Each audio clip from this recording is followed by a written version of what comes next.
जय श्री राम, जय भारत। भाइयों, आज के समय में सनातन धर्म के ऊपर बहुत उंगलियां उठाई जा रही हैं और सनातन धर्म के होकर के भी बहुत से लोगों को अपने ही धर्म या भगवान के बारे में सही जानकारी नहीं होती और सनातन विरोधी लोग इसका लाभ उठाकर हमारे धर्म को गलत बोल देते हैं और सिर्फ धर्म को गलत ही नहीं बोलते बल्कि धर्मांतरण तक करवा देते हैं, जिसका यही कारण है अपने संस्कार, धर्म और अपनी जड़ों को लगातार भूलते जाना। अगर आपको मॉडर्न बनना है तो इसका मतलब यह नहीं कि आपको अपनी संस्कृति और धर्म को छोड़ना पड़ेगा। हमें भी अपने हिंदू होने और अपने पूर्वजों पर गर्व होना चाहिए, जिन्होंने इस संस्कृति को बचाने के लिए अपने प्राण तक त्याग दिए। हमें हिंदू होने के साथ साथ यह भी ज्ञान होना चाहिए कि इस संस्कृति में किन किन महापुरुषों ने जन्म लिया और समय समय पर धर्म की रक्षा के लिए क्या क्या बलिदान दिए।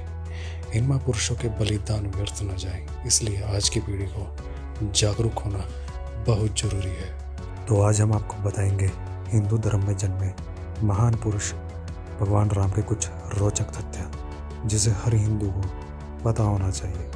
भगवान राम से संबंधित प्रमुख 2 ग्रंथ हैं, तुलसीदास द्वारा रचित श्री रामचरितमानस और वाल्मीकि जी द्वारा रचित वाल्मीकि रामायण। भगवान राम विष्णु के 7वें अवतार माने जाते हैं। राम का अवतार एक पूर्ण अवतार नहीं माना जाता, क्योंकि उनको 14 कला ज्ञात थी। श्री कृष्ण 16 की 16 कलाओं से परंपरागत थे। ऐसा जानबूझकर किया गया था। रावण को कई वरदान प्राप्त थे, लेकिन एक मनुष्य ही उसका वध कर सकता था। जब राम अवतार का प्रयोजन सिद्ध हो गया, तब राम जी को किसी साधारण मनुष्य की तरह ही जीवन त्यागना था, लेकिन उनके परम भक्त हनुमान के होते यमराज के लिए राम जी तक पहुंचना संभव नहीं था।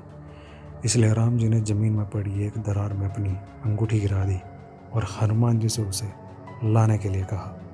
हनुमान जी ने उसे खोजते खोजते नागलोक तक पहुंच गए और वहां के राजा से राम जी की अंगूठी के बारे में पूछा।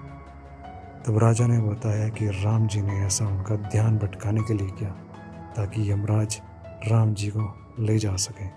माना जाता है कि देवी सीता ने बचपन में ही भगवान शिव का धनुष खेल खेल में उठा लेती थी, इसलिए राजा जनक ने उनके स्वयंवर के समय धनुष तोड़ने की शर्त रखी थी। माना जाता है कि गिलहरी पर जो 3 धारियां हैं वह भगवान राम के आशीर्वाद के कारण है। दरअसल जब लंका पर आक्रमण करने के लिए राम सेतु बनाया जा रहा था, तब एक गिलहरी भी इस काम में मदद कर रही थी। उसके संपूर्ण भाव को देखकर श्री राम ने प्रेम पूर्वक उसकी पीठ पर अपनी उंगलियां फेरी थी और तभी से गिलहरी पर धारियां मौजूद हैं।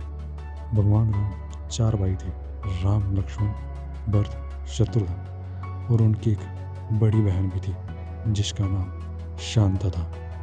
भगवान विष्णु के अवतार परशुराम ये नहीं जानते थे कि राम भी विष्णु अवतार हैं, इसलिए उन्होंने राम जी को विष्णु के धनुष पर प्रत्यंचा चढ़ाने को कहा, जिसे राम जी ने आसानी से चढ़ा दिया और परशुराम जी भी राम जी के असली स्वरूप को जान गए। रावण अपने समय का सबसे बड़ा ज्ञानी था, इसलिए एक बार राम जी ने रावण को महाब्राह्मण कहकर पुकारा था और उसकी मृत्यु के समय लक्ष्मण को उसके ज्ञान प्राप्त करने के लिए भेजा था।